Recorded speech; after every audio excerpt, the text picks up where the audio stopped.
નમસ્કાર દર્શક મિત્રો, હું છું રૂપલ લુણીચિયા. સંપૂર્ણ ન્યૂઝમાં આપનું સ્વાગત છે.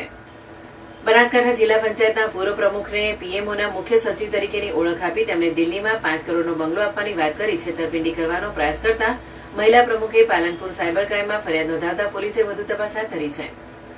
પાલનપુર ગણેશ બંગલોઝ રિદ્ધિ સિદ્ધિ સોસાયટી માનસરોવર રોડ ખાતે રહેતા અને ભારતીય જનતા પાર્ટીમાં ગુજરાત રાજ્યની પ્રદેશ કારોબારીના સભ્ય તરીકેની જવાબદારી નિભાવતા અને 1995 થી 2000 સુધી બનાસકાંઠા જિલ્લા પંચાયત પ્રમુખ તરીકે રહી ચૂકેલા કુમુદબેન ભાનુભાઈ જોશીને તારીખ 15/6/2024 રોજ સાંજના તેમના મોબાઈલ પર 9896416038 પરથી ફોન આવ્યો હતો, જેમાં ફોન કરનારે પોતાની ઓળખ પીએમઓ ઓફિસના મુખ્ય સચિવ પીકે મિશ્રા તરીકે આપી હતી અને હમણાં જ નિમણૂક થયેલ હોવાની વાત કરી હતી અને કુમુદબેન જોશીને કહેલ કે તમે વર્ષોથી ભારતીય જનતા પાર્ટીમાં સેવા આપો છો.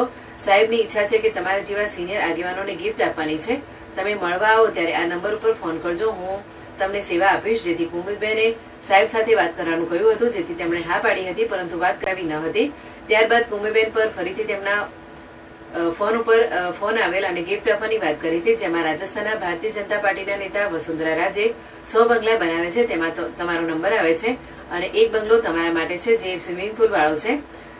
તમે મારા બેન છો અને હું તમને ઓળખું છું. ગુજરાતના અધિકારી કે કૈલાસનાથનને પણ ઓળખું છું તેમ કહી તેમણે વોટ્સએપ નંબર માંગ્યો હતો, જેથી કુમુદબેને પોતાનો વોટ્સએપ નંબર આ જ હોવાનું જણાવ્યું હતું. જેના પગલે વોટ્સએપ નંબર ઉપર બંગલાના પ્લાનના ફોટા મોકલ્યા હતા.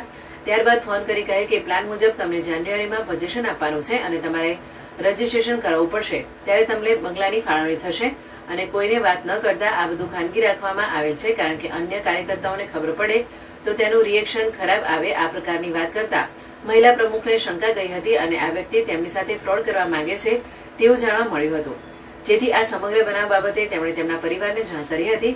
આમ ભારતીય જનતા પાર્ટીના રાજસ્થાનના નેતા વસુંધરા રાજે તો બંગલા બનાવતા હોય તે આપવાના બહાને પ્રોજેક્ટને લગતા ખોટા ડોક્યુમેન્ટ બનાવી બનાસકાંઠા જિલ્લા પંચાયત મહિલા પૂર્વ પ્રમુખને વિશ્વાસ કેળવવાની કોશિશ કરી તેમની સાથે છેતરપિંડી કરવાની વાત કરી હોવાથી ફરિયાદ નોંધાવતા પોલીસે વધુ તપાસ હાથ ધરી છે.